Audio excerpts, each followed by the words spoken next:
Yeah, you know. Oh.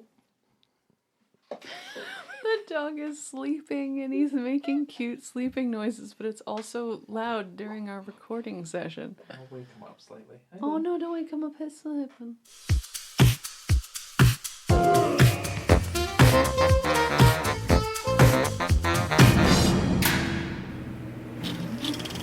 Well, hello there. Welcome to On the Beat, the podcast that uncovers full frontal male nudity in cinema. My name is Laura, and I am joined by my trusty lawn boy, Ryan. Hello. And we're also joined, luckily, by two ladies today. We have our dear friend, Renee. This is your third time. Welcome, Renee. Hello, happy to be here. Thanks for having me back. And our first time friend who's been with me since the beginning, to where we were shopping around ideas for this podcast, or not even the podcast, this website, a million years ago at different Irish pubs around town that never worked out. But here we are. We finally made it. Anna is here. Hello, we did make it. We're finally here. We're finally here to talk about the 1997 fantasy drama Lawn Dogs. Fantasy drama. I was wondering the same thing. I'm like, It- at the end? It classifies itself as a fantasy. I don't know if it's just because a lot of it could potentially be seen through a child's eyes. I don't know. That's what it says. I think drama horror show is maybe more precise. Yeah, no, it's a little bit it's a film. It's a film. And this film stars Misha Barton in her debut film role, and Sam Rockwell. Also Chris McDonald. I wrote him down just because he makes me laugh. I eat shit like you for breakfast. You eat shit for breakfast? Happy Gilmore. Yeah. You guys remember him from Happy Gilmore? Yay. The director of this film is the Australian director John Dugan, who... Good. I'm glad that's how because that's not how it's spelt. What did you think how did you think? I'm guessing. I didn't do any research on how you pronounce his name. Well, I did think it was Dugan, but it could be Dwigan. Dwigon? Yeah, if you do it that way. Dwigon John. Dwigon John. John Dwigan. Written by Naomi Wallace, and it's produced by Duncan Kenworthy, who is very famously written on the top of the DVD, who produced 4 Weddings and a Funeral, his claim to fame, which was the first movie he produced just before this one. Is that not interesting to anybody? I think my whole thing is... that...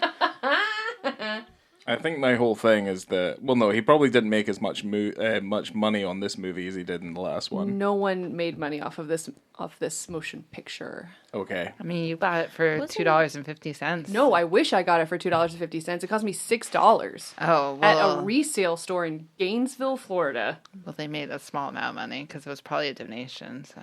Yeah. Support local. Support your local small chain of resale stores in Central Florida. I'm trying to find out where it was. Because it's weird, this is a movie set in Kentucky, but it's actually a British film. So it was produced and distributed by a British company. And the director is Australian. Am I saying weird things? Why are you guys looking at me? But it was filmed in Kentucky? It was filmed in Kentucky. Okay. But they classify it as like a British film. Would that explain the accents and the confusion there? Maybe. It's like they're trying to do that very posh accent of like posh rich folk. And then you got Sam Rockwell, who's down there, down by the bayou in Kentucky in his tin can trailer. It's weird that he tends to put on that accent. Like he is in so many films with that southern accent, but he's from California. But I don't know. Like Green Mile. What else is he in? 3 Billboards in Ebbing, Missouri. He won an Oscar for that. I guess he's good at it then. That's why he does it. So before Ryan goes into the director's prestigious catalog of films, I want to throw you the synopsis of this very strange indie movie. In the affluent, gated community of Camelot Gardens, bored wives indiscriminately sleep around while their unwitting husbands try desperately to climb the social ladder. Trent, a 21-year-old outsider who mows the neighborhood lawns, quietly observes the infidelities and hypocrisies of this overly privileged society.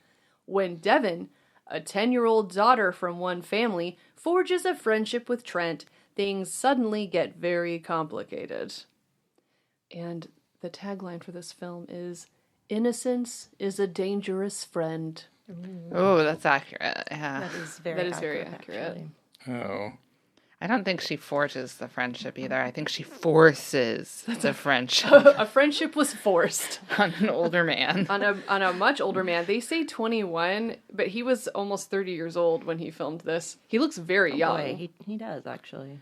But yeah, he's much, much older, and she is 10 years old. Misha Barton is 10 years old. Real life, 10 years old. Yeah, well, the director said that they did shop around for slightly older, just because it's a little bit easier to deal with maybe someone who's slightly older, like 12, 13, 14. But he said then you get into this weird, creepy Lolita-ish type of situation where it's like not as innocent anymore because they are kind of coming out or into puberty. So it's just a little more disgusting than it is in the film. I could think of at least one part where I wouldn't want her to have real boobs popping out yet. You know? Yeah. Yeah, maybe two. Yeah. Maybe a few. Yeah. Ryan, why don't you run down Qui-Gon John's prestigious career? Qui-Gon John. Yeah. Qui-Gon Jinn's cousin. That's right. Right, okay. That's right.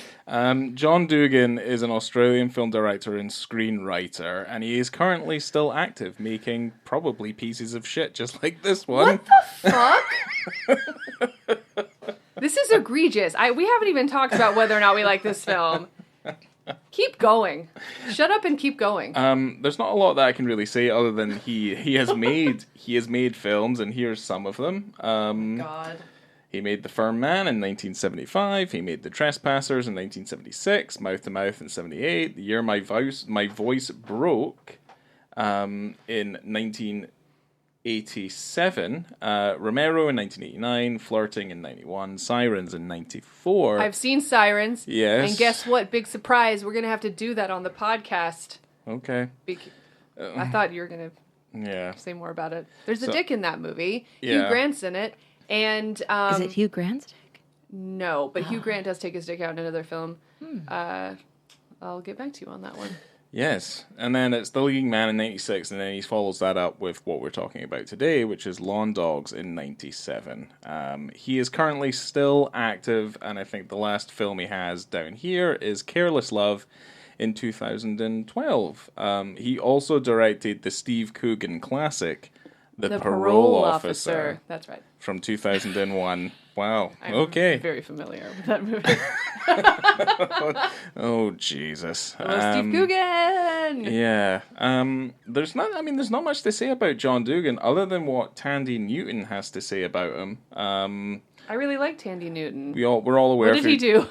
What did he do? Well, the Mission Impossible 2 star, this is according to a Daily Mail story from 2011, the headline read, Tandy Newton's affair at 16 with film director 23 years older than he. Which doesn't actually make any sense, but that was how it was written. So, yes, everything I'm going to say is from the article. So, she had, quote, traumatic relationship, end quote. She has come to terms with claims he, John, took advantage of her. She auditioned for Flirting. So, during the course of the auditioning for Flirting, the role that eventually went to Nicole Kidman, he auditioned Tandy Newton, and Tandy is quoted in saying, I was a very shy, very sweet girl. I wasn't in control of the situation. Would I have liked things to be different? Sure. Oh. Yeah. So, yeah, she never went to the police at the time, according to the article, and here we are. He's still at large. He is still... Ryan, he's still at large. The Dwight gun is still out there. The Qui-Gon John is still out there? This is troubling. Literally, this is all the information I could get, was that he was Australian, he was born in the UK, he makes films, and this Tandy Newton's not very happy with him. Gross. Yeah, so we now have to cover his movie. I don't know. Anna's on the case. She's going to find out if he's a real creeper. I have thoughts. Oh, go on. When there's certain movies and certain girls of certain ages with relationships with men of certain ages and that gap between, maybe unpopular opinion, maybe not. The Professional, not a fan. Oh, okay. I thought you were going to go a different way when you started that. Yeah. I thought you were going to be like, I don't know, unpopular opinion. I think it's just fine. I thought everyone Like, ooh, really... hot take. It is just okay. I thought perhaps it was popular. Many people like that movie. And I find that many men like that movie. Flirting? The Professional. Wait, The What? Professional? Yeah, The Professional. The Professional. Well, who's in The Professional? Oh, you mean Leon, the Yeah. Professional. Oh, Leon right. the Professional. Oh, right, We can okay. cut that out. Oh, Well- I thought you were saying that Flirting was a very popular movie, the one that Tandy Newton didn't get. Oh, no. And I was like, I've never seen that film. Me either. I don't know what happened on the set of Leon the Professional. Older man, young girl, but in the... Yeah, and those kind of things. And it's always a little bit uncomfortable. I mean, the box was properly ticked by, like, Lolita and stuff, Right. you know, Ew. which was pretty kind of gross. I think you know How exactly old what was I'm she saying. meant to be in Lolita, by the way? Do you know? No, I don't. I didn't read the book. So I didn't either. Yeah, I I didn't. I read don't it. know. It was a long time ago. I thought she was like 12. Oh! Yeah. I mean, to be fair, that's not really what's happening in Lawn Dogs, though. No, that's No, definitely not what's no, happening no. in Lawn Thank Dogs, goodness. but No. now I'm wondering how old Lolita was. Well, effectively, Lawn Dogs is the John Wick origin story we did not know it was. Oh my gosh, she was 12 years old, you guys. Lolita was 12. All right. Okay. This is a 10-year-old girl in this film, and there is not really... There's not a Lolita element, but then sometimes when you get in these situations, you end up with a creep element, which happens, but that has nothing to do with Sam Rockwell's character and Misha Barton's character, luckily, who are the two main characters that we follow through the film.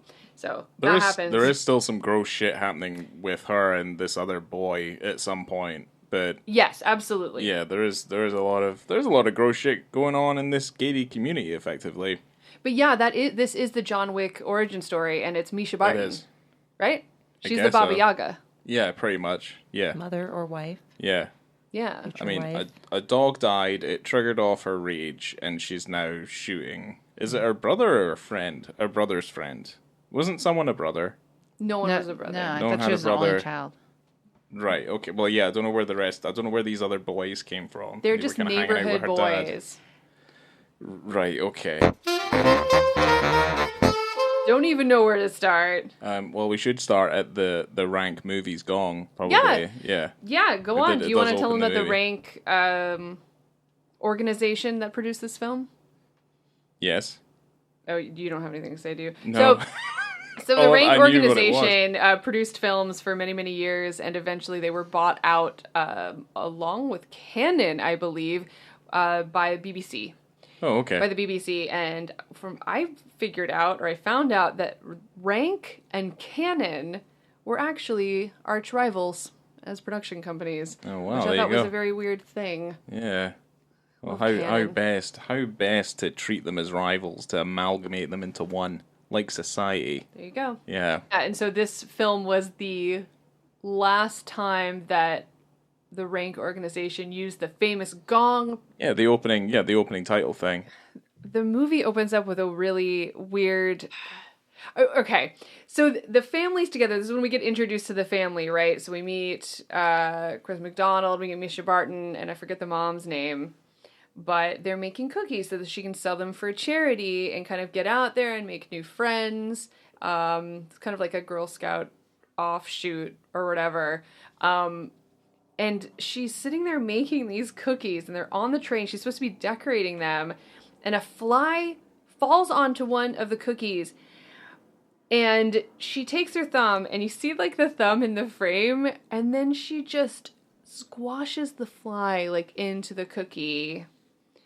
And I heard a laugh from you, Renee, that really tickled me. Well, I was already thinking like she kept putting raisins in the bellies. I guess they were like little human figure cookies. Yeah. And I was like, ew, gross, raisins. And then she put the insect, and I was like, Cool. And I was just wondering, like, is she gonna cover it up with a raisin, or is she just gonna let it be like that? And it also made me think about how, bugs are just in our food anyways. So she's just making it true to like real like mass production cookie. Put a couple bugs in there. That's like the FDA allows it, Hell yeah. Yeah.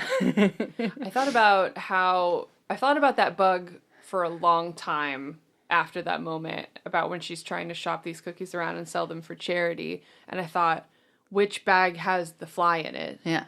And it really concerned me because it didn't concern her at all, especially when she was eating a lot of those cookies. She was down with it. Extra protein, man. Sam Rockwell also was eating some of those cookies, and I wonder, is that the bag? Who's going to get the fly? And no one did.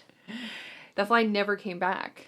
You know what it had me thinking about, though? I was like, wow, she's making her own cookies? Like, what year is this? So I looked up, like, when did Girl Scouts stop making their own cookies? Because at one point they made their own cookies and sold them just like that. So what year do you guys think they stopped doing that? It's trivia. Okay. What year did the Girl Scout cookies the stop Girl Scouts cooking their own? Yeah, and cookies? They mass produced them.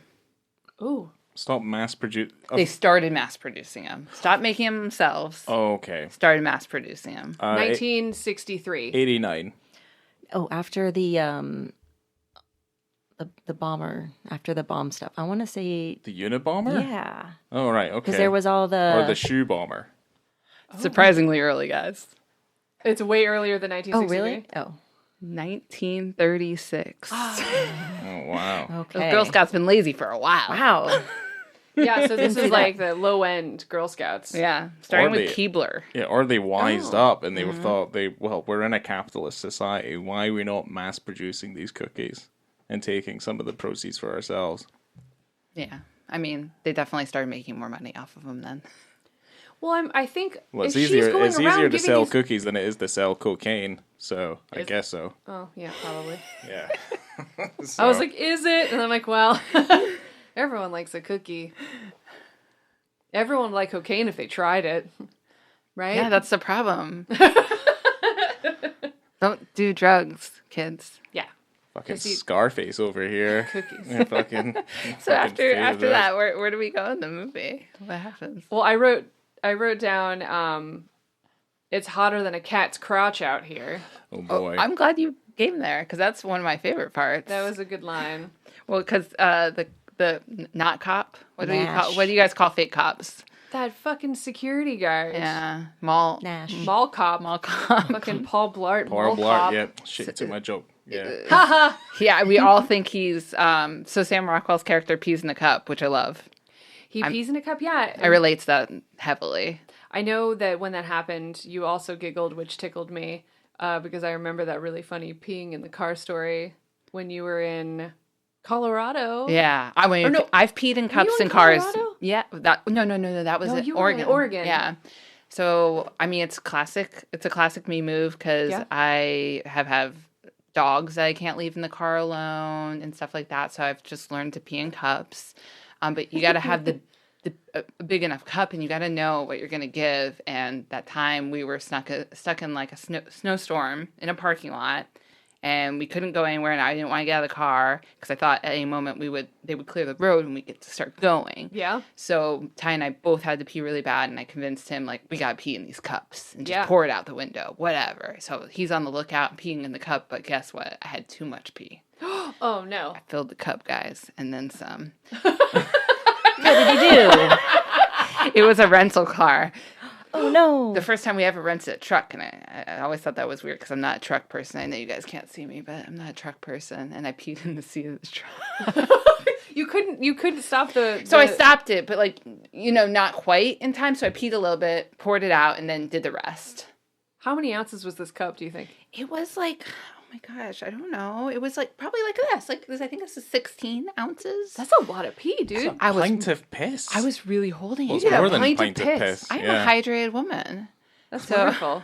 And then the other thing I was thinking about was I had this ex that was just like going through like I don't know what to call it, a debaucherous phase, and he would just be as lazy as he could possibly be. Uh-huh. And he would drink orange juice out of those like cartons, right? Okay. And then he had to pee one time. He's on the couch and he's like, I'm just gonna pee in rather than get up and walk 15 feet to the bathroom and pee in this. Whoa.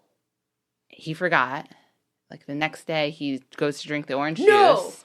We were And- just talking about Yeah, that. it happened. It happened to him. And he spit it out all over his living room the way he told me it. But I just love how, how lazy can you be? But Sam Rockwell was not being lazy. He asked to use someone's restroom, but because he's poor, they didn't let him in. Yeah, they don't let poor people in their house in this scenario. So that's a shame. Wow. That's pretty gross. But then also what's gross to me is that there was orange juice they left on the floor, but then continued to leave it on the floor. So it was like warm juice. And he was just okay with that, I think. I think that's called depression. Yeah, I think he was depressed. But what we called it back then was like his charming, like, Charming. Whiskey drinking, smoking cigarettes in the house phase. You know? Endearing. Yeah. That's just his I fell for it.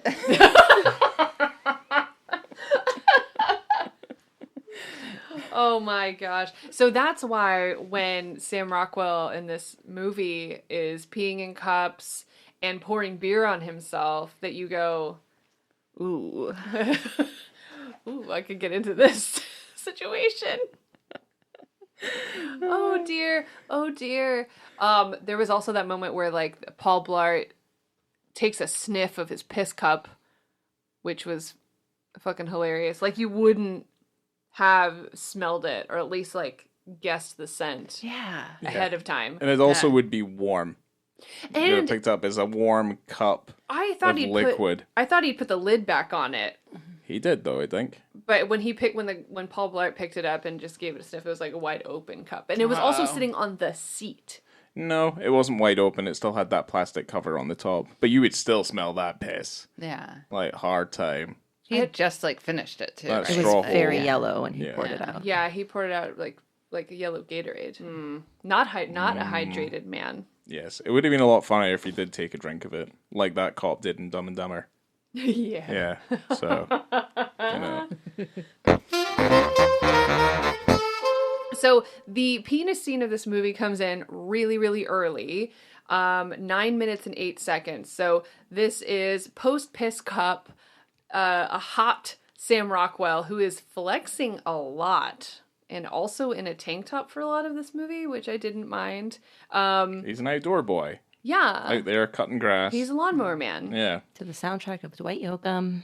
Yeah, there you go. He's out there with his sweaty arms, and he pops a beer in his truck, and he's taking swigs, and which blows my mind. I've never seen this ever in my life, where he's so hot that he takes the beer and just kind of pours it down the back of his neck for a little splash of cool relief. Yeah, no. Nope. No. Unrealistic, but sexy. Yeah. I was into it. That's what American country bumpkins are like. They do that. They pour beer on themselves to cool themselves off. Yeah. It doesn't matter if it's logical. It only matters if it looks cool. I guess. Or feels cool. Like a cold beer down your back. But I guess maybe he knew he was about to take his clothes off and jump into a river. Yeah.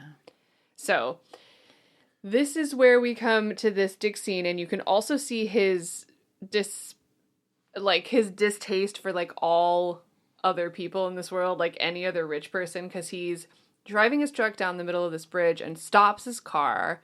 All of these cars are lining up behind him, and it looked like cars are coming from the other way as well. Yeah, it was like a single track, so they had to wait for him to get off, I think. Yeah. Yeah. He takes his shirt, his shirt's already off, and his trousers are already undone. I'm trying to remember if he does anything else. Like, does he grab, oh no, he just drinks more beer, throws the beer in the back of the car. Well, he finishes the beer.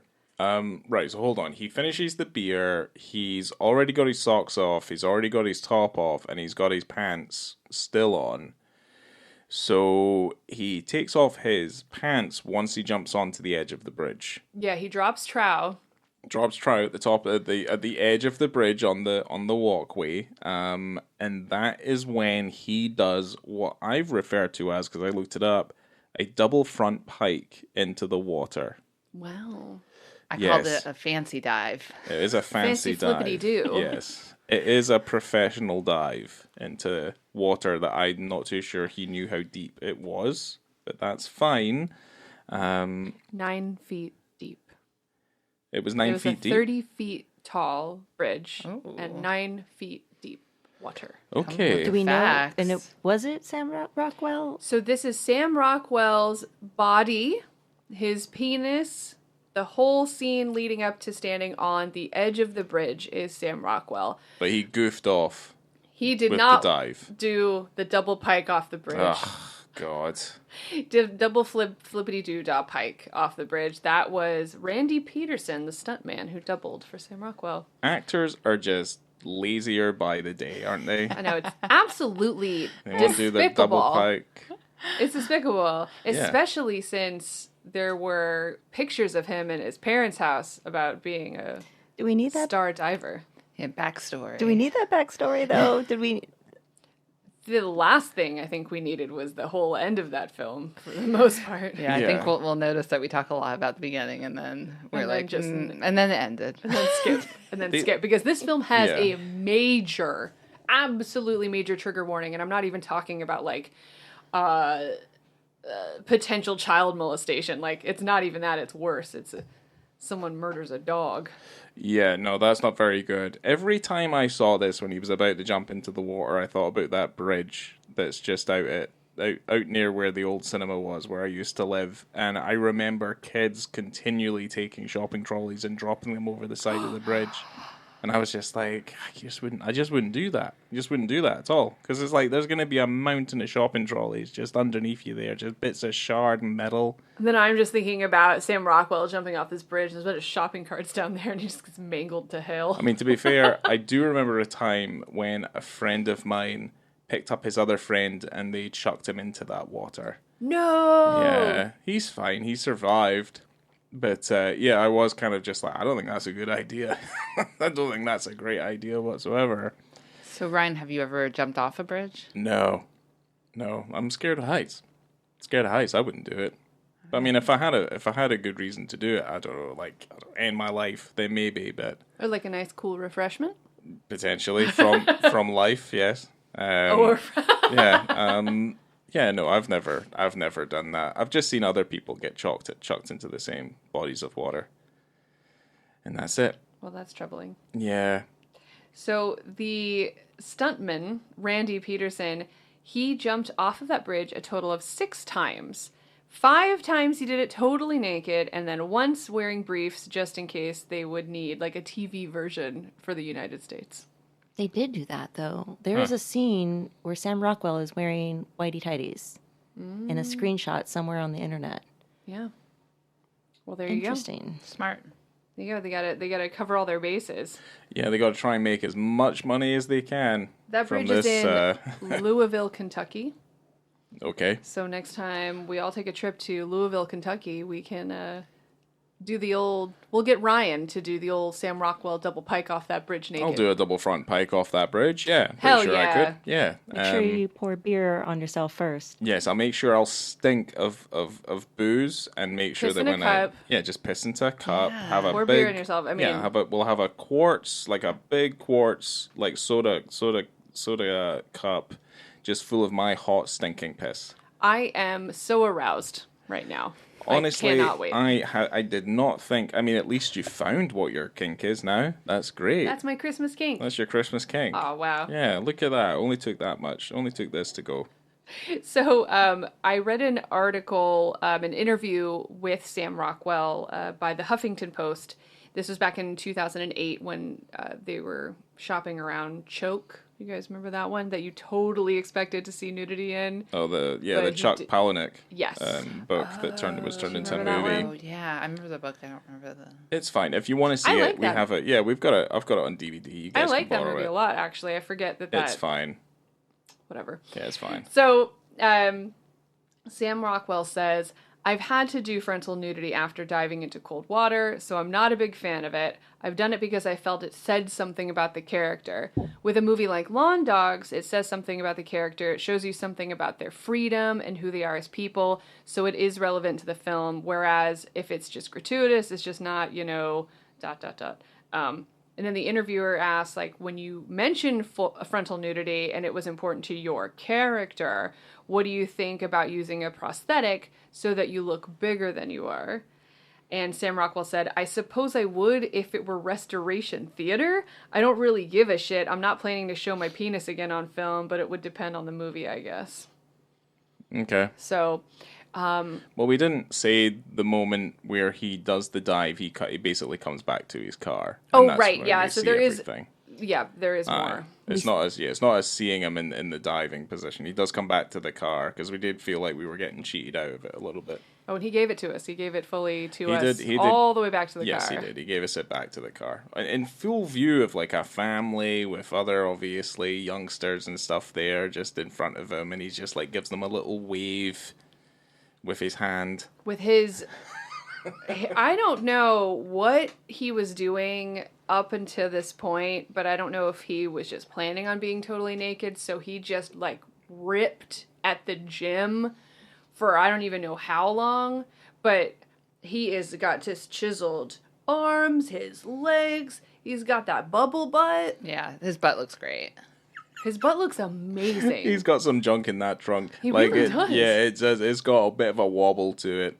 You would never know how he looks in his, like, lawn wear, that his butt would look that good underneath. Absolutely, but there's so many shots of him, his jeans, like a close-up, so many close-up shots of, like, the ass of his jeans in this movie. Yeah, he But gets, still, he gets it's too hit loose. in the ass as well at one point. He does get hit, and we all agreed that board that he got smacked in the ass with would have bounced right back and hit someone in the face And because of just how again, bouncy just it to is. talk about that moment, like that shot, it just hangs on his ass for like at least an uncomfortably amount of seconds just before he gets hit by Happy Gilmore dad, just with a piece of 2x4 right on his ass cheeks. Gosh, that's so crazy. I do want to tell a story back in, Anna, was it 2015? Yes. So 2015 at the Florida Film Festival, Sam Rockwell was the guest of honor, and they were showing the movie Moon. So he gets naked in that, but not full frontal naked. And I'd had a couple of old fashions at that particular event because I knew I was going to do something, and I wasn't sure how or what exactly I was going to do, but Ooh, mischievous. he had a Q&A, and so I gathered up my courage and walked up to the mic, and I'm sweating. I remember sweating so hard, and I go up to the microphone. Oh God, I'm trying to remember exactly what I said. I said, "Hi, Sam." And I said, I want to thank you for your work in Moon, but especially your work in Lawn Dogs and Box of Moonlight, which is another film where Sam Rockwell gets completely naked.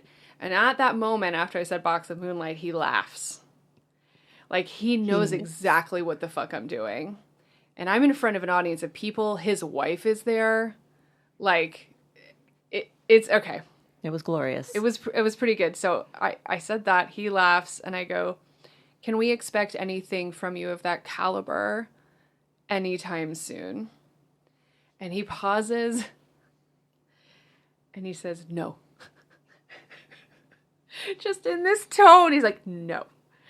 And I'm like, okay, thank you so much. I appreciate you. And he said, I appreciate you. And I walked back to my chair, and I don't know if only people in the know, you know what I mean? Like, would have gotten that remark. I didn't say, are you going to take your dick out, Sam? I didn't say, let me see that dick. Like, I just said, when are you going to do something like this again? He knew exactly what I was talking about. Sam's just on ready. Just get the police. Get the police. It's a fucking crazy psycho fucking asking me questions about my penis.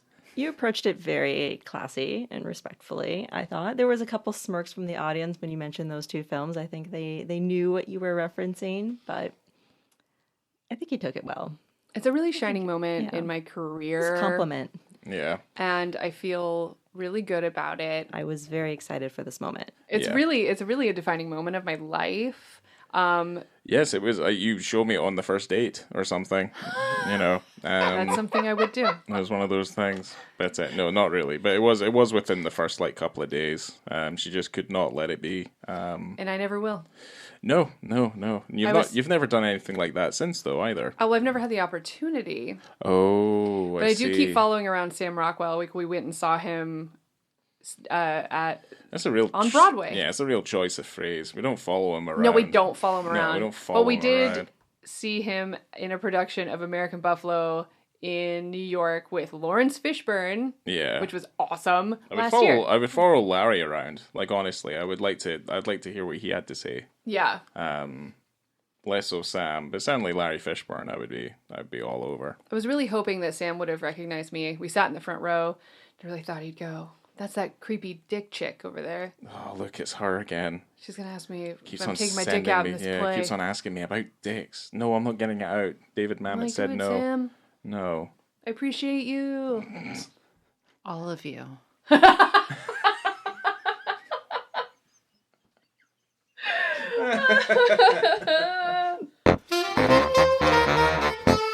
There's no more penises to talk about, Yeah. but there's a lot of weird things that happen in this film. Yeah, a lot of the good stuff happens near the beginning. In but the there first is 9 minutes. in the first 9 minutes, and it's only an hour and 40 minutes. But anyway, yeah, I mean, from what I have written down here, it is a bunch of things that happen because the movie is full of moments of kind of weird, right? I would say It's weird because it's you a weird have thing. what you have here is a friendship that is forced upon an older man by a young girl, which in its essence is completely innocent and always remains as such, but from an older man's point of view, in the world, he knows that this is fucking bad. Because he's an outcast from this gated community. There's even people that he knows he's sleeping with people within the community. So he is very familiar with that. He's got friends he went to school with live there. But he's the lawnmower man, and he means nothing to them because they all have money. And so he's just this dumb old hick living in the woods. Well, he's just waiting for a Pierce Brosnan to pick him up and make him smart. Absolutely. That's what he's waiting for. That's what he needs. He needs to get jacked up into the web. And then he will become the internet. Yeah, that's right. So this is the prequel to Lawnmower Man. It is, yes. So it becomes a really sticky situation that this girl puts on him that she doesn't realize that she's doing. She's just bored in her life. She doesn't feel like she's seen by her family. She doesn't have any friends. And she's a weirdo. And she meets this guy and he's like, "This is my best friend now." And he's like, "Oh no." She walks miles and miles apparently to get to his house every day. Yeah. Very far. Shows up at weird hours. Yeah. She's like, "Oh, can I sleep over?" He's like, "Fuck no. You're a little girl who's obsessed with this fairy tale of the Baba Yaga." But he says, "Can you sleep over?" Fuck no. Will you go steal some chickens with me? Fuck yeah. Will you steal chickens with me and pluck their feathers and cook them and then play with their dead corpse feet while singing a creepy Russian fairy tale song? Absolutely.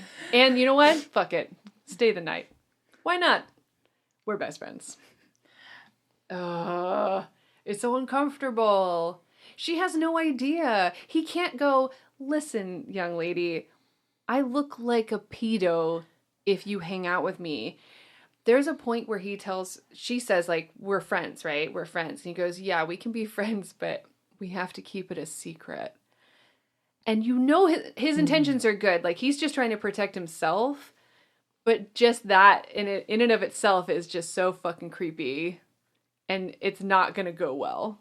Nope. No. He's my secret friend. Yeah. No. That's not going to be good. This gated community is desperate for some real crime. I think that's kind of what seems to be happening here. They were obsessed with him during the picnic. They all surrounded him. They bombarded him, accused him of the lamp stealing. Stealing lampshades. Those Number one disappearing lampshades. I was very confused by that. I'm like, why? Where are these lampshades? They finally show you that it's not really lampshades. It's outdoor lamp decor. Like Yeah, so it's outdoor your lighting. street lights. Yeah. It's the exterior glass of a like a gateway lamp or something. Yeah, just like your regular Yeah. street lamps. And when they are saying that someone's going around stealing lampshades, I go, these motherfuckers won't even let him in their house to go Yeah. to the toilet. Why is he stealing the shades off of their interior lamps? He's a good boy. Yeah, good. Well, yeah, he's For the not. most part, until later, he's a good boy. Yeah, I guess so. Although I kind of feel like yeah. Oh, actually, I forgot about the thing that you were talking about. Yeah, no, he did a My disgusting trigger thing. warning. Yeah, nah, it's not good. It's There's- it's worse than potential child assault Yes, it is. and child I mean, nudity, it's like probably all not, these but things. it is. Yeah, technically, well, yeah, It is the worst thing that happens in this film. Let's not talk about that. It got Bruce stirred up. Yeah. I mean, it's even more offensive than the kid who was dressed as a Native American who pulls a gun on that girl as she's walking down the road. And not only that, she then puts that gun nozzle in his mouth and says, "You'd be doing the community a favor." That little boy that looks like the kid from Christmas Story. Yeah. She puts a gun in his mouth, a toy gun. She couldn't even, that gun was so large, and he had a tiny little boy mouth. She stuck it in there. That just sounded really horrible when it came out of my mouth. I'm so sorry. She stuck it in that little boy mouth. I'm really sorry I said it again. Yeah, that was bad. We can't go by the middle without talking about. I wrote down 3 different sexy scenes, and I want to talk about each one of them. But I'm Okay. just going to list them and then tell me if I missed one. Sexy weeding scene, sexy salad scene, and sexy hole in the shirt scene. Okay. Okay, let's Yes. talk about those. Yes. There's a guy who is boinking Misha Barton's mother. And he has a best friend. Boinking. Boink. Boink. I don't- we're- Ramming? Railing. Porking? He's Doing her. He's doing. There's not really any fucking like he's Fellation? not. But I don't think. Yeah, I think he's like. Tossing her salad? Yeah. Boom! There you go. Yeah, he's doing a bit of fingering. He's doing a bit of muff diving. I mean, that's really Whoa. about it. Yeah. Jesus, Ryan. What do you mean? Is Well, what's muff the an point? offensive word? No, I'm Oh, just okay. I was like, ooh. No, it's we know. Fellation. Yeah, here we go. Winking. I'm the only guy in an all-female podcast episode. What am I supposed to do? Disgusting. Yeah, the weeding part, the mom is weeding her garden, which also sounds sexual, and that gross neighborhood boy who is, probably like 21 years old, right? Yeah, I is- feel like we need to clarify some of the ages of some of these folk, just in case no Yeah. one's aware. These It's neighborhood youths are in their 20s. yeah, he's definitely of age. But he wears, like, his outfits are so egregious and so offensive. He's wearing the largest shorts I've ever seen They're that not look that like large. They're they not that look large. like parachute shorts, Okay. cargo shorts, All right. Well. and a goddamn tucked-in polo. I'm wearing a Yeah. pair of cargo It's shorts High right now. socks. Yeah. It's like that classic goofing as like a dad look, like, Yeah. when someone's like, I'm a dad now, and they put that outfit on to be funny on the internet, Yep. but he's just like, he thinks it's hot. Like, that's his hot boy outfit, and it's disgusting. Those shorts should be burned. Good luck if you ever find your cargo shorts again, Ryan. They're going in the bin. I mean, I have like 4 pairs of them. I'm wearing one gone. of them right now. Well, I'll So wear them to upsetting. bed. What do you mean? Well, then I'll just start burning your clothes. How does this? Look They're at this. so Look at what you've created. A monster. upsetting. Right. Well. But this guy, this cargo shorts boy, is friends with this actor who's super familiar to me, and I couldn't quite place him. His name's Eric Mabius. And I don't know if anyone other than me watched The OC, which also stars Misha Barton. But this guy was the mean dean from season 2 of The OC, and that's like, he was really mean. Did you guys watch that show? The mean dean. He was the dean of the high school. I hear it's coming back though. Like Really? they're bringing back the original OC. Well, I watched it. I don't spoilers for remember anyone anything. that watched The OC. Misha Barton died, so she ain't coming back. Oh no. In that soap opera of a show. I'll watch Adam Brody doing whatever he does in The weren't OC. we going through a spell of watching the OC? Absolutely. Yeah. Is that Yeah, their song? California. California. Yeah. That's the only one I know. the song.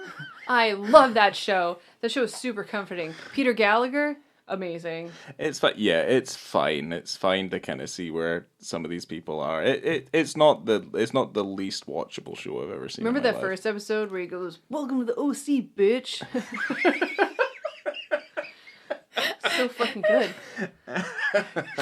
Watch that and you want some Gossip Girl, you're in for a nice night. You had a good Yeah. old evening. Also watched most of Gossip Girl with you as well, for Yes, you fuck's did. sake. Yeah, You I can't are remember also this. those funny videos on the internet where like a wife puts on a show and the husband's like, "I'm not interested," and they keep creeping closer and closer and they're like, "I can't believe what's going on in the show," and they're totally invested. Well, here's the thing. I kind That's of you. yeah. Well, I got rid of any sort of creative integrity I felt I had because I feel like life is better than that. So I just watch all this trashy stuff with you sometimes. Can't wait till Love Island starts again. I mean, it's going to be amazing up until the point they start getting given fake babies as usual. Yeah, you know, then you just gotta turn it off. and you're just like, this is awful. It's like all those shows where you have like some sort of game show. When it gets to like the final bit, I'm like not as interested. Yeah. Okay, we need to Yeah. talk about some salad tossing for a Yeah, second. definitely. Okay. So, parachute shorts lover comes in. So they're having the barbecue, right? Everyone's at this barbecue. They're making the biggest steaks I've ever seen. There's some pretty decent looking steaks. Like I know these are there's rich not. folk. I know. Is that I what think, happens? Well, I think we're half and half meat eaters in here, right? Probably. Let's just say yes. So Yes. those steaks looked okay. They looked all right. Looked like he knew Yeah. what he was doing. They're just large. They look Grilling 'em very, on a very barbecue. expensive. Do you know how much a slab of meat costs? I don't. Too much to give to the yard guy. That's right. He got fucking yeah. hot dogs. You saw that shit. They're cooking up those fat slabs of meat, big old prime cuts of beef, and they go, "Oh, give the lawn guy a couple of dogs, a couple of hot dogs." Oh, you look like you like a lot of ketchup. I don't know what that's supposed to mean. It sounds offensive. Didn't you hear him say that? Looks like you like a lot of ketchup. I'm like, what, do you have to like cover up the taste of your horrible hot dogs?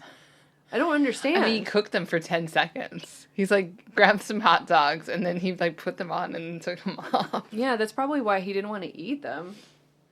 That was so weird, that whole scene, because he's like asking, they're all ganging up on him, like you said. Everyone's super interested in him at the barbecue. And then he goes, "You know what, I'm going to get out of here." He asks Papa McDonald for the money for mowing the lawn. He gives him 40. He goes, "Oh, you're 10 short." He's like, "What? I thought I gave you a couple of hot dogs. Like, that's going to cover the cost." Not even at Costco. No. The hot dogs cost that much. That's so. absolutely right. They've never raised their prices on their hot dogs. That's Costco for you. This motherfucker. He ends up giving him the 10 like it's a big old joke. I'm like, this guy's fighting for his life out here, and you're trying to make a joke about $10. Asshole. You knew he was going to be a villain when he showed up, right? Classic Chris McDonald. That's Yeah. it. Bad guy. Question here: will Chris McDonald play an asshole? Yes, he will, because Yeah, he you can always bet, does. always bet on that. But then while that's happening, the mom is making the biggest salad of her life. Match those big steaks. They look beautiful though. It looked like a good Yeah. salad. No, she was Yeah. just like tossing, like throwing those tomatoes on there, though, like just slapping them on. Like she did not care. It was a lot of tomato. Okay. No one else maybe saw that. It was just Big- piling the tomatoes on much top, just tomato. over. It was just slab and slab and slab of tomatoes. It was a bit much. It's probably because she was thinking about getting filleted by that young parachute shorted boy I'm sure. that came in. Yeah, her personal paratrooper was going to come into her pants. She's standing up, right? Holding the salad bowl Massive. really big. Yeah. In the air. Yeah. While he's underneath her like 1950s housewife dress, going to town on her vagina. Yeah. And she's just like, He looked absolutely titchy tiny under there as well. Like, absolutely titchy tiny. you saw his little sneakers. Yeah. His little, It's like- I shouldn't it stop was saying weird. that. It was his like 21-year-old man sneakers. It was like, who's under there? Kenny Baker? Like, I mean, it was my one gosh. of those moments. But then that beautiful shot. Someone else tell it about that lettuce. Yeah, Anna, talk That about Tell that. me about Wet. that wet lettuce. That wet, splashing wet lettuce slowly dropping to the floor. And when it hits, it explodes with moisture. The dropped lettuce. It meant, yes. Said so beautiful. much about the scene. Art. That's art. It was art. That is cinema. And Misha Barton, Devin, witnessed the entire thing. Yeah, that's the second scene that she walks in on someone doing sexy stuff, because she walked in on Sam Rockwell and that Pam. chick from Law and Order. Walked in, spying. I don't know. She made that one happen. Like, that was, like, different. It's not like just walking into your home kitchen. Was she from Law and Order?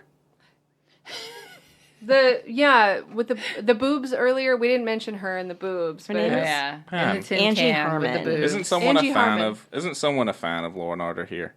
Are you talking about yourself? No. Oh, you're getting a little confused. I love Criminal Minds, but Oh, right. pretty close. Yeah, I we're mean, never gonna for talk someone about who's Criminal not Minds. an expert in really great TV crime. They all are the same to me. They're not all the same. CSI is very different from them. Criminal Minds is different for a different reason, but it's it's all part of the same. It's all part of the same muck. If you like it, then you're special. That's all I'm gonna say. If you like it, then there's so much content, and you'll always be a happy Well, there's fucking lady. loads of it. Yeah, there's tons of it. Yeah. Yeah, see, for someone like the OC, it's only got 4 seasons. It's hard. It's hard to live life like Well, you that. just do what you did. You just watch them and repeat. I just watch just them over again. and over. Yeah, you just start from the beginning again. And you're like, oh, look, they're young again. It's like Who I'm going doesn't- back in time. Who doesn't like early 2000s pop punk music? Come on. It's the best soundtrack. Ooh. I mean, it's also The also Walkmen were yeah. on one episode. Yeah. I was like, the Walkmen are on this episode? They I love had this some- show now. They had some hot bands back in the day on the OC. Walkman was on OC. I love the Walkman. Yeah. They're like Guys, playing at whatever their hangout is. Like Now I live. have to watch it. it's Yeah. called like the fishing lure or some shit. The dock. The Yes, pier. if I didn't feel left out earlier, I definitely do now. Like you haven't seen the OC. Well, I mean, now you're an talking OC show. you're Yeah, you talking have. about you're talking about pop punk like it means something. Like I don't really know who you are anymore. I don't know who any of you are really. Remember when I made you listen to Newfound Glory in the car and you almost, God. almost jumped out the window?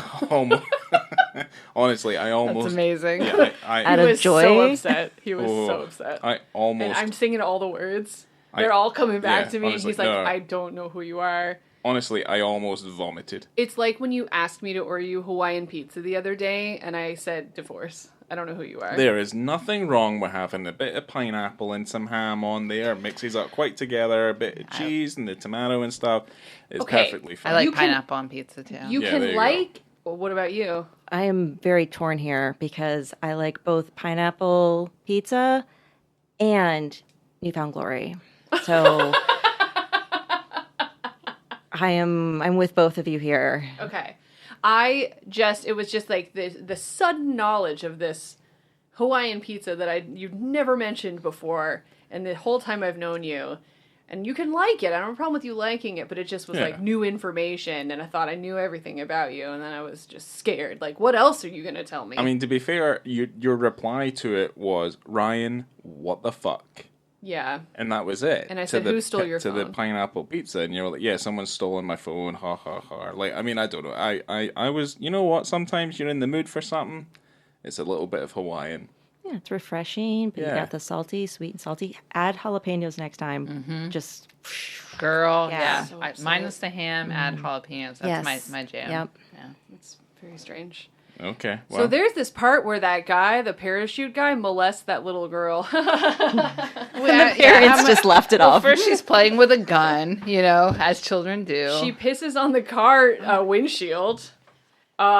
She steals a gun out of the car. She puts a whole steak dinner in the, what do they call it? Toolbox. Toolbox, Oh, tackle like the box. tackle box, Right, yeah. tackle box. Which he kept pricking himself on. Like, what was he doing with that tackle box? Do you remember in the beginning? Yeah, he kept.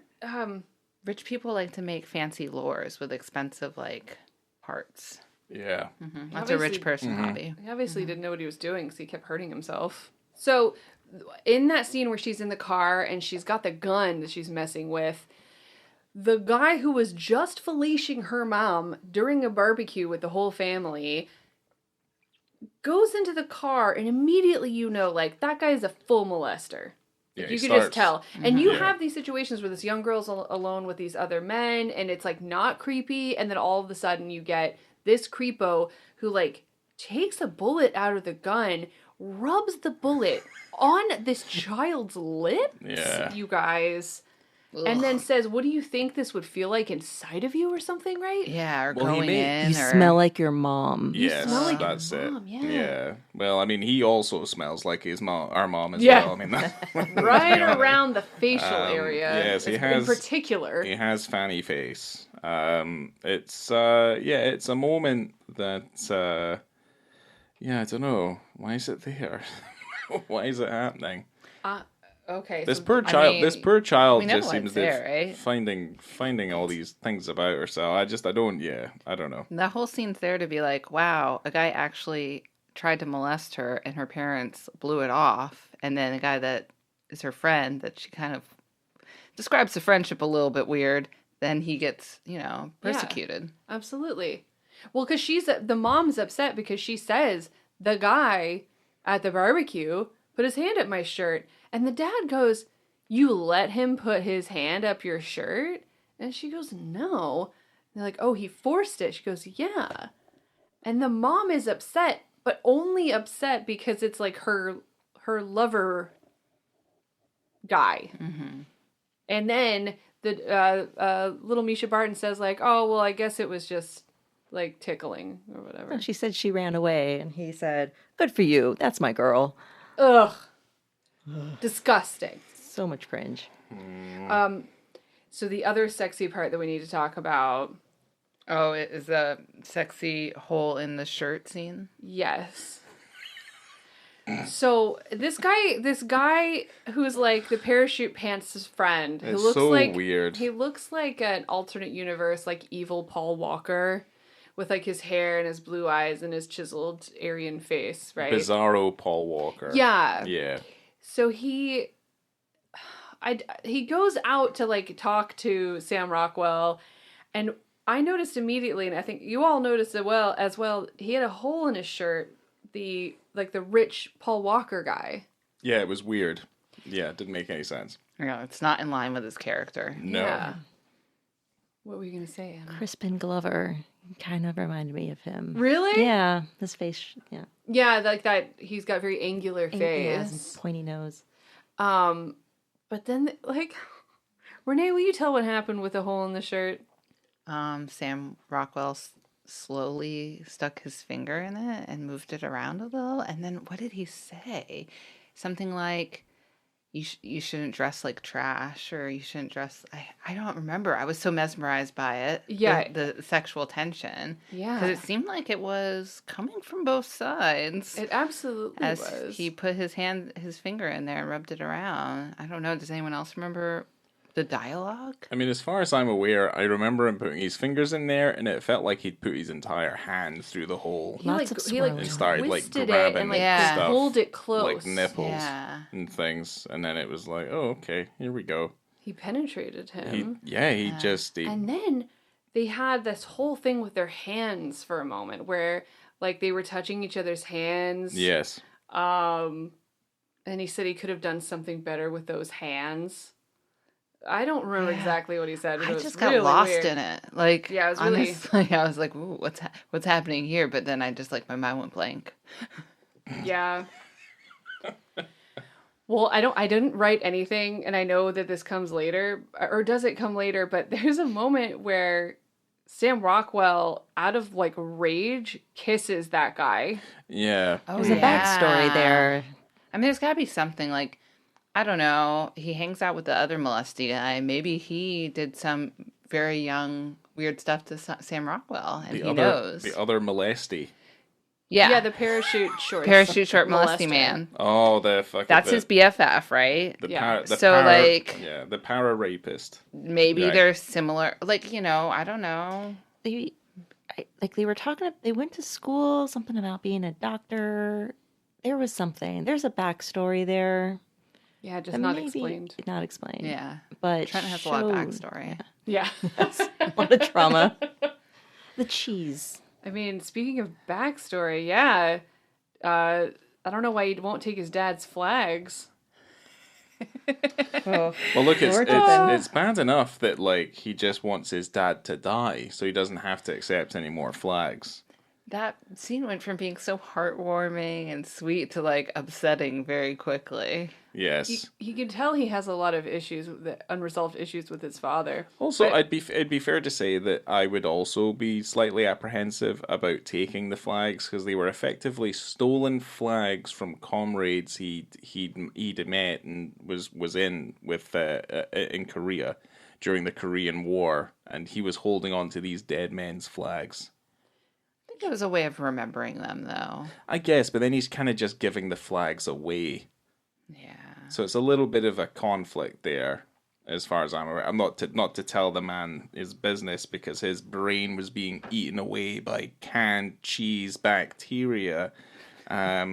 But yes, If anyone didn't notice already, that there's a really weird part towards the end of this film where Sam Rockwell like not kidnaps, but he takes little Misha Barton, and you don't know where they're going, and she says in the car, "Where are you taking me?" And they end up going to his parents' house, and it's really, like you said, like really sweet. But then there's this whole fucked up moment with like Sam Rockwell and his dad telling his dad that he wishes he would die, and then his dad's trying to give him all these dead man's flags. And I gotta be honest, like, we've all dealt with our parents, and sometimes our parents just want to give us stuff. There's like, oh, I found this in the attic. Can you just take this? Oh, this is yours. Even if it's not yours. Just take the shit. Yeah. Take what your parents want to give you and don't even have a conversation about it. Yeah. If your dad wants to give you all his dead friends' flags, just take the damn flags. yeah, you can just totally. bin them after. Yeah, Yeah. you can Yeah. do anything you want with these items. They're probably not going to remember. Just put them away somewhere. Or if they're going to come over, maybe put one out. Yeah. Just so you go, oh, remember all those flags you gave me? I still have them. Haha, wink, wink. But look, there isn't anything as egregious as what's coming up right now. He gives Devon a little turtle. Oh, yeah. Oh, Yeah. Very upsetting to the whole community. You just can't just go around giving away turtles. No. That's not how it works. No, that obviously means something. Yeah. Make some special friends. Do you guys Secret friends. remember when we all screamed when he touched her heart surgery scar with his little witch finger? His hands are so gross. Like Triceratops toes. Just Comfortable. it was there's a lot of dirty fingers going in places where they shouldn't be going in this movie. Word. Yeah, there is that trigger warning scene right after that. After they touch each other's So they scars. touch each They other's touch each- scars. We all know Yeah. that they shouldn't touch each other's scars because they're just in no places. But Well, they're not in no places. His scar's not on his wingus. I don't know if you're hanging out with a 10-year-old girl. Every Neither of you should place be is a taking no-no off your place. shirt and touching each other. Like she opens it just in the center, but still, it's like no. She starts unbuttoning her very sheer dress. Yeah. And his is lower belly. Every spot is a no-no spot for both of them in on a this child. scenario. Exactly, On child. yeah. Especially on a Yeah. child. Especially on a child. when you're like Sam Rockwell and you're like chiseled like that, like you'll feel something. In your no places, Renee. Lettuce dropping. Yes, Barton's lettuce a dropped wet for the lettuce first will time. drop. Oh dear. I mean, my lettuce drops too. God. I Getting was sweaty multiple now. times. well. The thing is, yeah, when you're trying to describe these moments, it's hard. That's why I'm just kind of taking a step back. 'cause Yeah, it's, it's uncomfortable. Let's move it's on. it's really rough. I don't want to talk about the trigger warning. Sam Rockwell does something unforgivable. I mean, I can talk about it. Go ahead. I'll just say it. I'll say it in a sentence. So earlier on, evil Paul Walker's dog bit Sam Rockwell on the hand, bit him on the arm. So he didn't like the dog. The dog was a nice Doberman, but the dog got loose after obviously biting him because he gets kicked as well. We're bypassing that. He gets kicked. The dog gets loose. He's running around in the field, and Sam Rockwell chases him in his truck and runs him down. And then he's dying. And then Sam Rockwell batters his head in with a 2x4. yes. So upsetting. And then And the wraps 10-year-old his- sees. Yeah, and then wraps his dead body in one of his father's American flags. Good thing he See? took it. Good thing he took the flags. You take what your parents Yes. give you. It was the canned cheese. Yeah, the canned. That also was a really strange part where he talks about Yeah, it's such a throwaway the line American as well. Yeah. rations. Canned cheese had bacteria that ate his father's brain apart. Yeah, it did make me laugh when I think Renee said something about, like, well, he probably just had a dose of Agent Orange, and that's Yeah. probably what's eating away at his mind at the moment. Well, he dumps the body just outside the gated property, just outside the gates. Yes. Like This giving bloody a American message. rag, yeah. Yeah. He's like, this is war against Camelot Gardens. And Yeah. hey, do you guys remember when we all screamed when she called them secret friends? Yeah. Yeah, we should just wrap it up Yeah. with all that. It's yeah, I think if anything like that happens, it's just like, yep, I need to get away from this child as quick as I can. She's gonna drop me in some hot pedophilic shite. I can just tell. Yeah. Yeah, she's gonna start lying and making up stories. I mean, that's what's gonna happen here. And she does. It all goes be pretty fair. downhill to Yeah. the point where she basically ruins his life. And It's such a weird moment. She goes home. She's upset, obviously, as anyone would be, and she can't talk about it, so they all basically assume she was molested. And then she says some trigger things like, we touched each other. We're secret he friends. touched my scar. Yeah, he's my secret friend. And I love him. Big mistake. Yeah, it's Then you get on a witch hunt. Yeah, not cop, evil Paul Walker, villain daddy. Yep. They all come at him.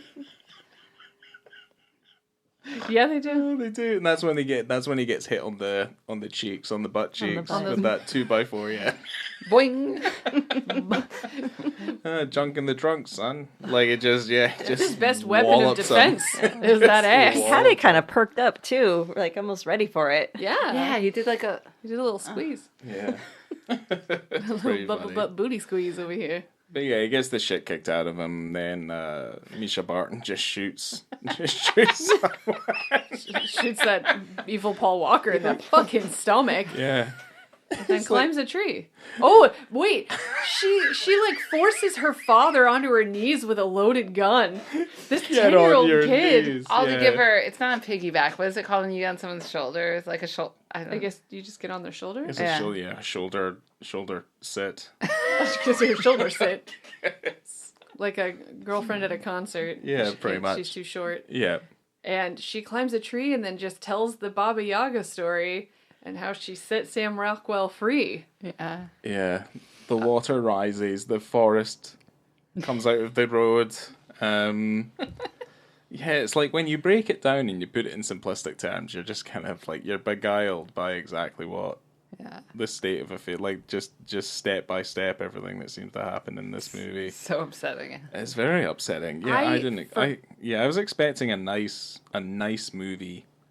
I forgot about the dog murder, and that is a no-go for me in typically any film. Yeah. I'm not a fan.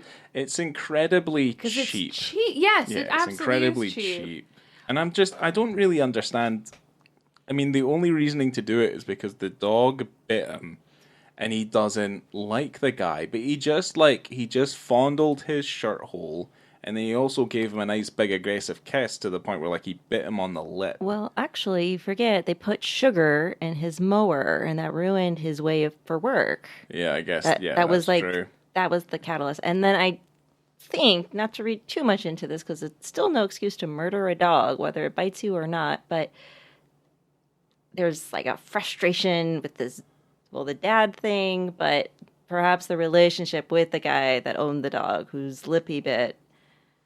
There's something there with that dog. Maybe a relationship that should have manifested and never did and couldn't.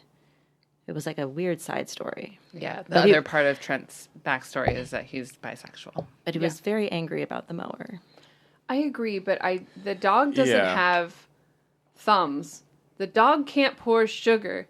in a mower gas tank and ruin it. The dog didn't do anything wrong, and also the dog was protecting his owner. Yes. Yes. Yeah. You shouldn't. Yes, you shouldn't use the dog as a pawn in your emotional games. No. Absolutely, Ryan. Yes. Well Correct. said. Yeah, that's right, John. Fuck Sam John Rockwell in this Dugan. movie. That's what I'm. Yeah, that's What what. is it? Yeah. I'm Fuck talking him. to you, Fuck that To guy. a John. degree, we were fans of him. He was being appropriate Rooting for and him. playful, but like wasn't pushing things. He was just, just a hard worker on the wrong side of the gate. And then he does that.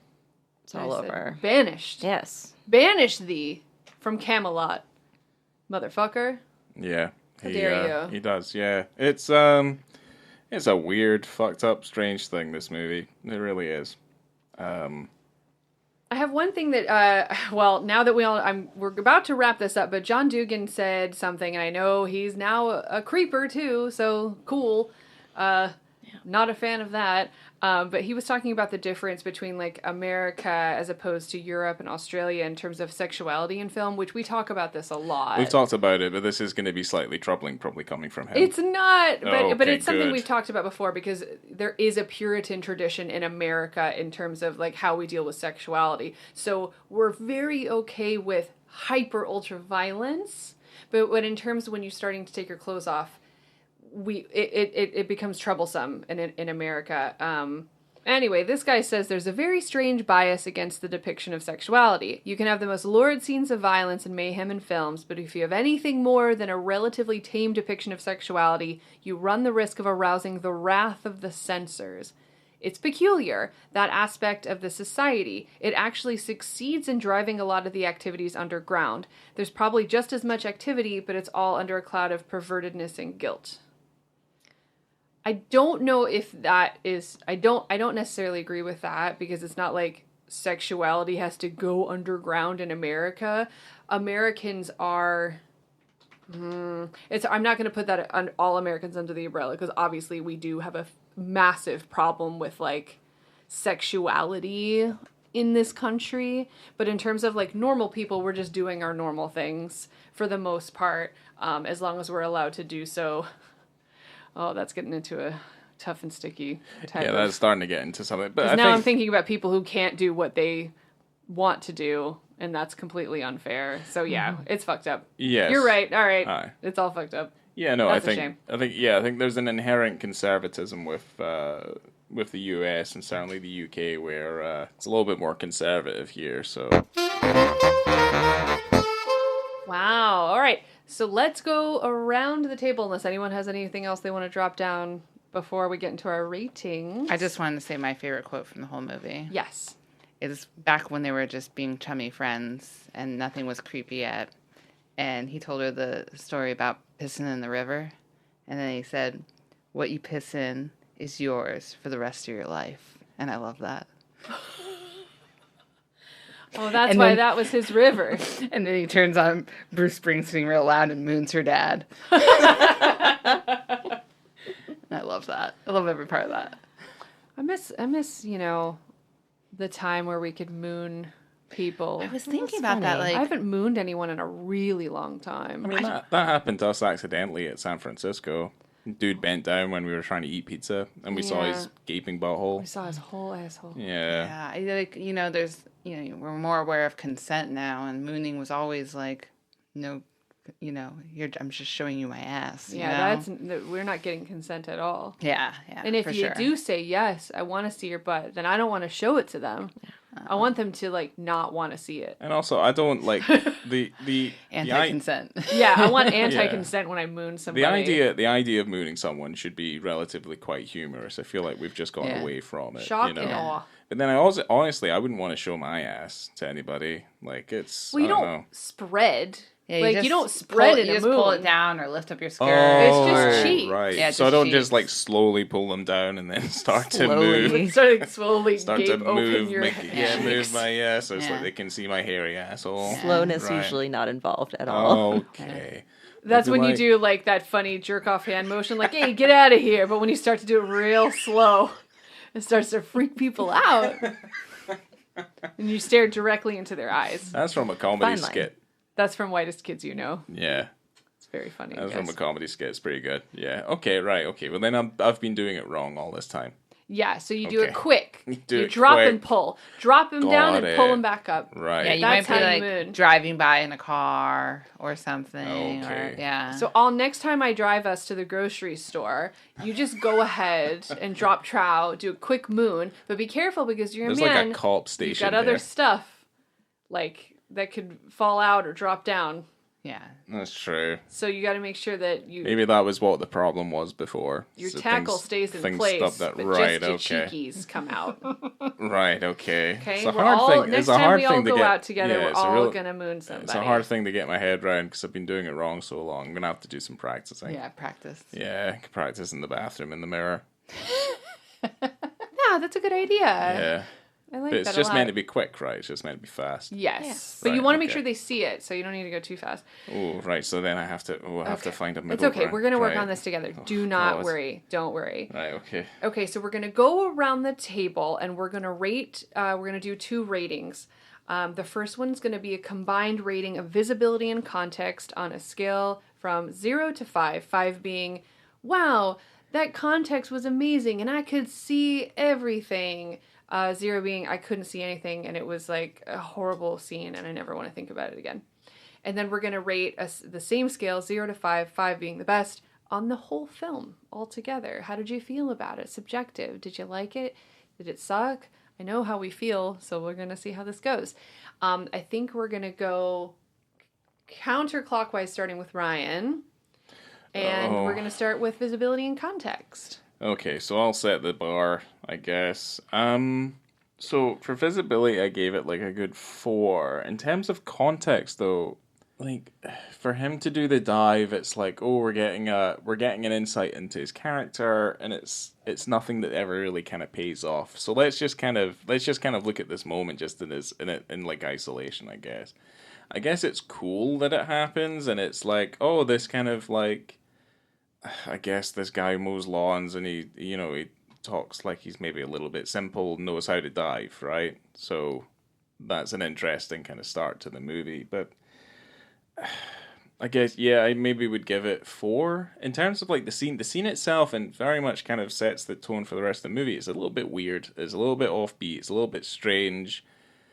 And I'm like, right, okay. And the kind of tone is set by the film by this point. So contextually, let's just give it both. Let's just stop it at like a 3, so I don't have to like go any further with this. I don't. Yeah. Okay. All right. Okay. It starts. Yeah. If we look at it in isolation, I think it's fine. But then when I start thinking about the rest of the movie, I'm like, oh, yeah, kind of start falling into the vortex of lawn dogs, and I'm not really happy about it. Since there's a lot of us, why don't you just go ahead and give us your overall film rating as well so we can wrap this up and we can all go to sleep. Oh, okay. Well, I don't. I thought that was the 3. Okay. Well, no, 3 was for the visibility and context. He changed it. I've midway. never seen this movie before. Laura's been going on about it for a very long time, from the time that she showed me that video of her asking Sam Rockwell a question. And It's popular for me. I agree with him. He probably shouldn't have to do things like this again. I feel like he's grown out of it, because there's stuff like this that's. I couldn't get my head around it. I found it to be a little bit sleepy. I don't know if it's a good movie. I don't know if it's awful, but I'm kind of torn with some of the things that happen in the film, and I'm not particularly happy about it. And then obviously when you start killing dogs purely for the basis of it trying to be like shocking, I'm like, well, yeah, I don't really know what this film's meant to be, and I gave it a 1.5. Okay. It's not as bad as In the Cut. I love In the Cut. It's In the Cut's one of the worst things I've ever seen in my life. I also don't hate In the Cut, but I love to make him mad about it. I mean, I'm not mad about it. I just I'm up on my pedestal, and I just look down at the masses of you guys being like, I think it's all right, I think it's good, and I just shake my head in disapproval. I can't wait till we do like an anniversary In the Cut episode. All right, Anna, you ready? Yes, visibility and context. Well, first he gave us the edge on the edge, and I thought that was just going to be it. Yeah. But then he comes out of that water full of swagger, swinging back and forth, but not close enough. So with that, like a 4.2, because it was Ooh, still yeah. plenty, and it was nice. It was a nice scene. There was a good soundtrack. It was sunny out. Yeah, 4.2. Excellent. As far as the movie, I think there were good performances by him and Misha Barton for her breakout role as well. In a very mature movie for her age. Yes. But I don't know what the message was. I think they were trying to be a message, like a class thing. I'm not sure. Sam says in a quote, "People who own lawns and people who mow lawns, never the same people." And that's just not true. I have a lawn, sort of, and I mow it. Yeah. So, Well, I don't even, and see, we don't own this, and I don't mow it either. So, And there's also not really much to mow, no. really. Yeah, it would be. It's in the rental agreement. We're not meant to do it. He's meant to do it. So, you know. So, Yeah. okay, go on. so I feel like almost a 2 or 2.5 is high, but it's really for the scene of Sam Rockwell. Yes. So that's where I'm going for the 2 to 2.5. Okay. 2. Okay. Just, yeah, for that scene. Absolutely. All right, it's me. Visibility and context. I am going with a 3.75. Wonderful. I think it is a pretty scene. It's fun. I like the water bouncing off his body while he's standing there. I do think it tells us a little bit about his character. I agree with Anna completely that it just wasn't close enough for me, even though everything else about it was great. And then the movie itself, I give Yard Dogs 3. I thought there was some like really good parts to it. I thought there was some really pretty parts. I do think that all the other characters, other than like the two main leads, fell flat for me. They like were not real people. Yeah. They weren't fully formed for me. They're like just bad. So yeah, 3. Wonderful. So here we are at the end. I'm going to give the visibility and context a 4. I'd originally written a 5, but I changed it because of all of your guys' comments. I think you're right. It could have been closer. But, I mean, this is a pretty good one. So I could even go up to a 4.5 because for how long it's on the screen, and you kind of get a double dose, which I appreciate. He's also, like, the whole package is enjoyable. You're right. Like, the scene... knowing that he's really stinky, but he's going to get a little bit of a bath in the river. I don't know how long it took him to get back up, because like we said, that's 30 feet down. He had to swim out. Are there stairs? Like, how did he get back up so fast? And he wasn't dirty. By the beauty of editing, he just ends up back on the bridge again. Just seems like he would have been there a long time, Yes. and he probably left the keys in the car because he wasn't wearing any clothes. So if I were someone on the bridge, I would have tried to move his car. Anyway, I think that's maybe 4.5 for me. I thought it was good. I liked the length of time it was on the screen, and I do think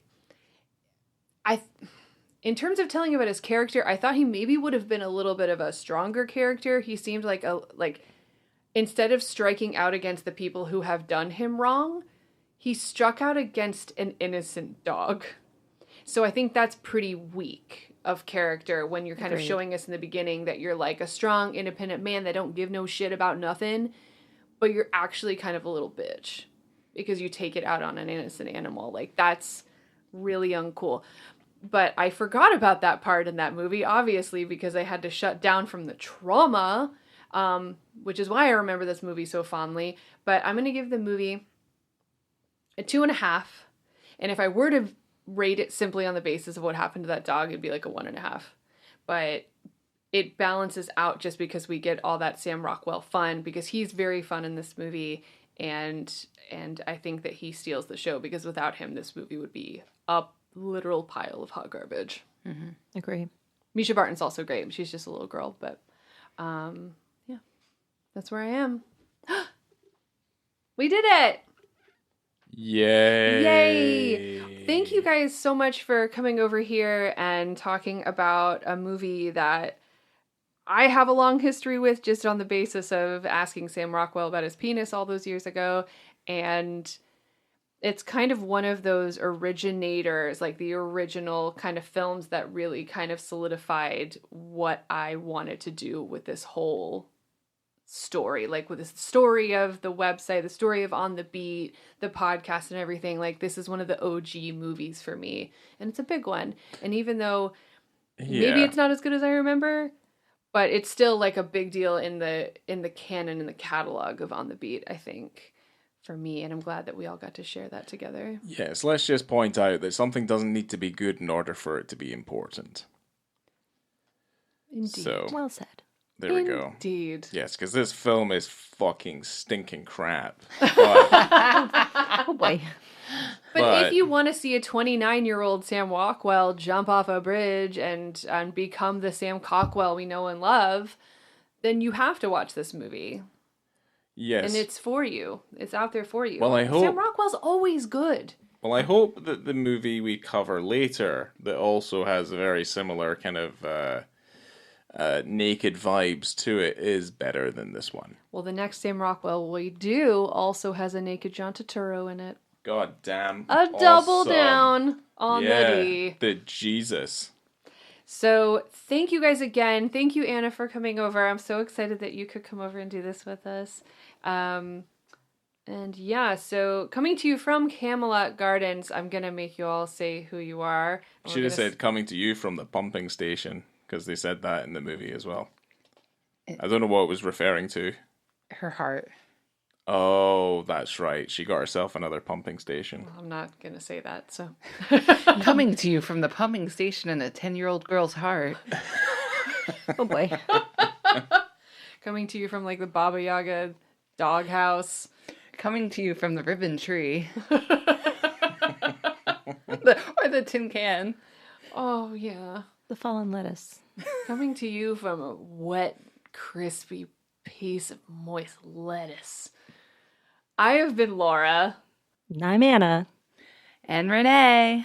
I'm Laura again, just to wrap it up around a nice circle. Thanks, guys, and we'll see you for the next one. Bye-bye. Yay. Bye. Yay! Bye-bye.